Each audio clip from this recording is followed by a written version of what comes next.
Hello and welcome to Herbalist and Herbs. My name is Chrissakis. Today's video is short: cancer, chemo, and natural medicine. Now in my practice I assist a lot of people who have cancer, and a number of the people are going through chemo regimens. So I have to learn about those different agents and find out what they do, what their side effects are, and try to help people with that. But one of the things that I wanted to get through in this short and in the article is the rationale for determining which chemotherapeutic agents are used, how much, how often, and in what combination.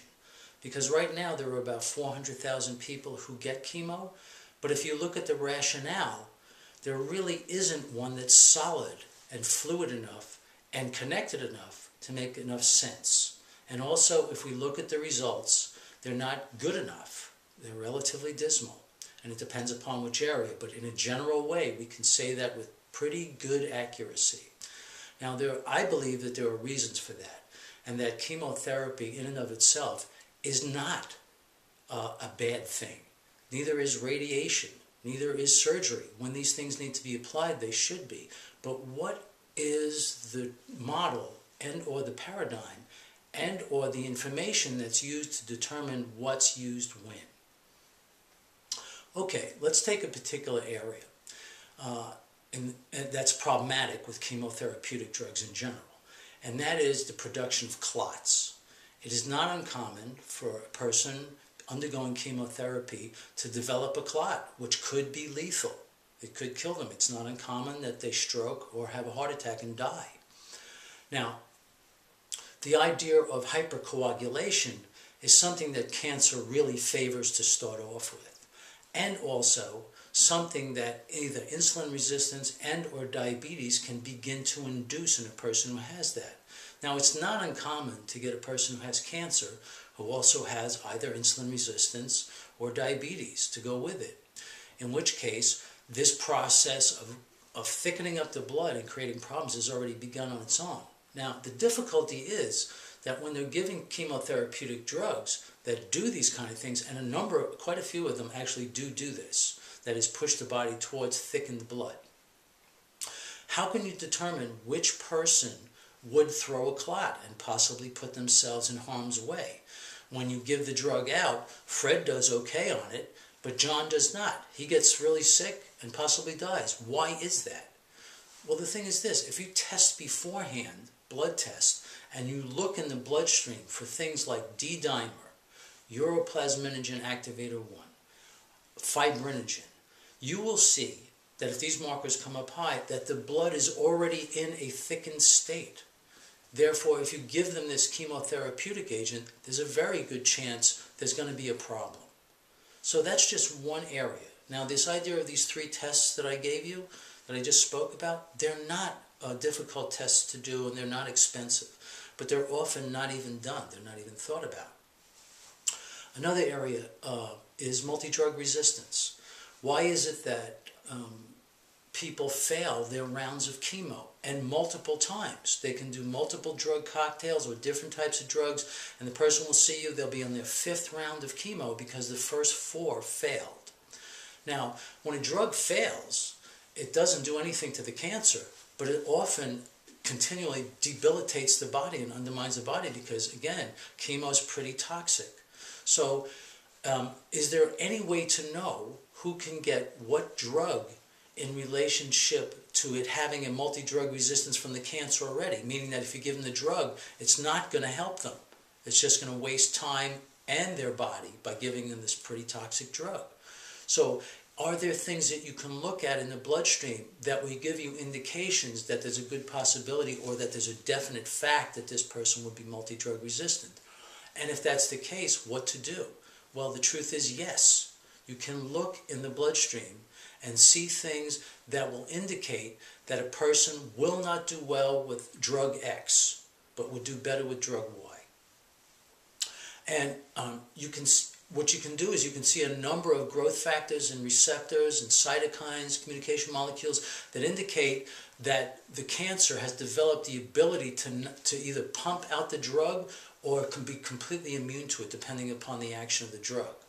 So in that case, if you knew in advance, there's 2 avenues that you could take. One of them is to either use a different drug, or, this is the case, this is what I would prefer in a number of these cases, as in with thickened blood, to bring down the multi-drug resistance before you give them the drug, right? To bring down those markers. And once again, just as with thickened blood, you can do great stuff with herbs and supplements and diet. I mean, great stuff.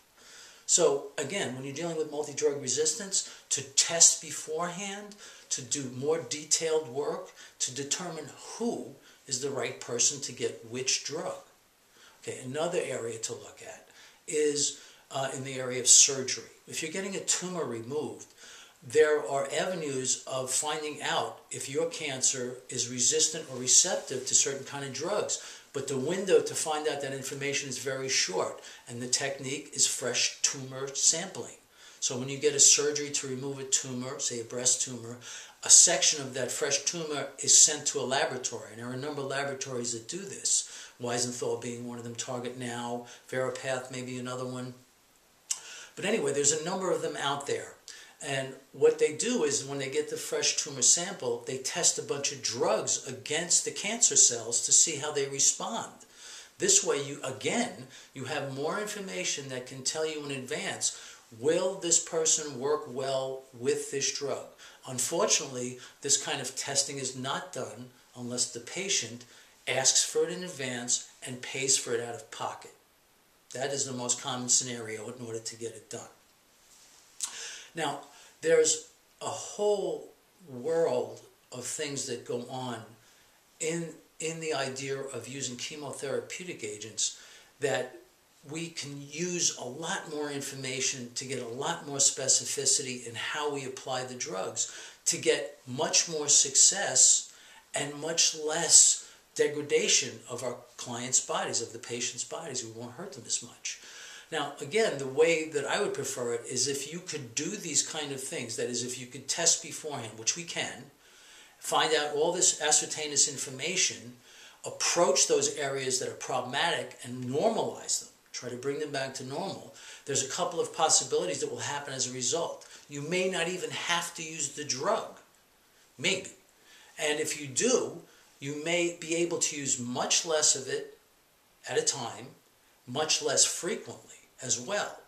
And again, the concentration of the dose can be less. So again, because you're getting effect relative to concentration of dose, you may have much less side effect. And once again, if you're working with people who are going through chemo, there's a whole section of Chinese medicine called Fujian therapy that they give people things to help go through chemo to ameliorate the side effects such as nausea, vomiting, depressed white and red blood cells. And again, this is a whole validated area with voluminous information on it.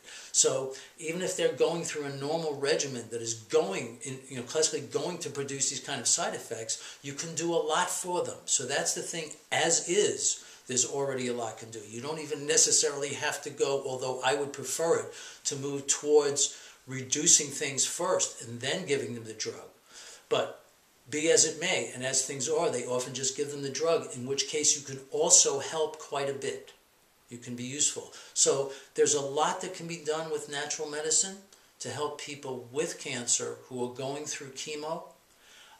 There's a lot of other things that can be done to help a person with chemo too, with cancer, who's going through a number of things. You can find out more of that kind of information on my website, www.herbalistandherbs.com. Thanks for taking the time to look at this video.